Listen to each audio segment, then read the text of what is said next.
All right, let's talk about the war on Christmas. But I'm not talking about the one you hear about on the news. Today, we're unwrapping the surprising secret story of the original war on Christmas. It's a conflict that goes back centuries, and you might be shocked to find out who fired the first shots. You know, when someone says war on Christmas these days, your mind probably jumps to arguments over Starbucks cups or whether to say happy holidays. But the original fight? Oh, that was a whole different ballgame. We're talking about feasting becoming illegal and getting hit with a 5-shilling fine just for celebrating, a whole different level of serious. So who were the masterminds behind this first, much more intense war on the holiday? Well, it wasn't secular groups or modern corporations, that's for sure. The very first major assault on Christmas in the English-speaking world was actually led by some of its most devout Christians, the Puritans. Okay, so to really get why the Puritans had such a massive beef with Christmas, we've got to rewind and look at what the holiday was actually like back then. And believe me, it has everything to do with pagan parties and some serious Puritan problems. So try to picture this. Forget everything you know about a quiet, cozy family Christmas. Back in the 17th century, Christmas was basically this huge, weeks-long public party. Seriously, think more Mardi Gras than Silent Night. It was a raucous affair. And here's the really wild part. These traditions, they're way older than Christianity itself. Long before Christmas was even a thing, pagan cultures were celebrating the winter solstice, also known as Yule, with these giant bonfires, massive feasts, and yeah, a whole lot of drunken sing-alongs. It was the OG winter festival.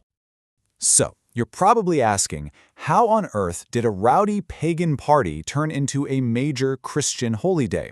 Well, as Christianity started spreading across Europe, church leaders made a really savvy move. They basically borrowed these super popular pagan customs and folded them into a new holiday. It just made converting feel easier, more familiar. And that right there, that's the absolute core of the Puritans' problem with Christmas. This quote from Increase Mather, a big-shot Puritan reverend, just lays it all out. He's basically saying, hey, Christians just slapped a new name on an old pagan party.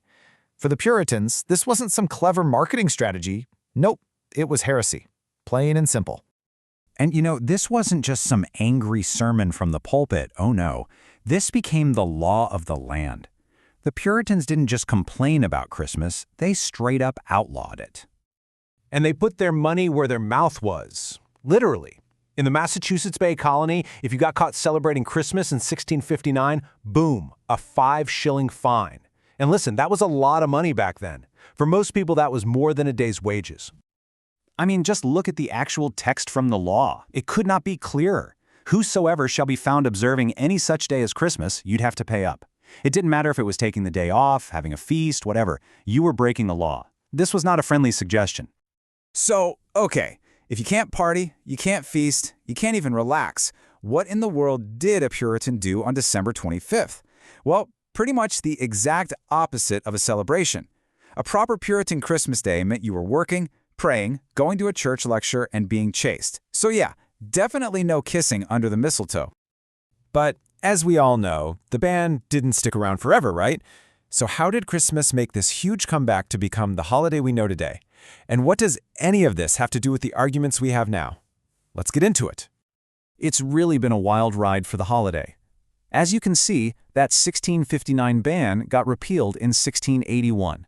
But then, after the American Revolution, Christmas actually became unpopular for a while because everyone thought it was too English. It took all the way until 1870, almost a full century after independence, for Christmas to finally be declared a U.S. national holiday. Crazy, right? So, what are we supposed to make of all this? Well, I think the big takeaway is this.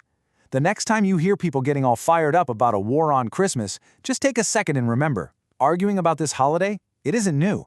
In fact, it's one of America's oldest religious traditions. And that leaves us with one final thought. Knowing all this, knowing that the original war on Christmas was started by devout Christians trying to purify their holiday from its pagan roots, does that change how you see the whole debate today? Something to think about.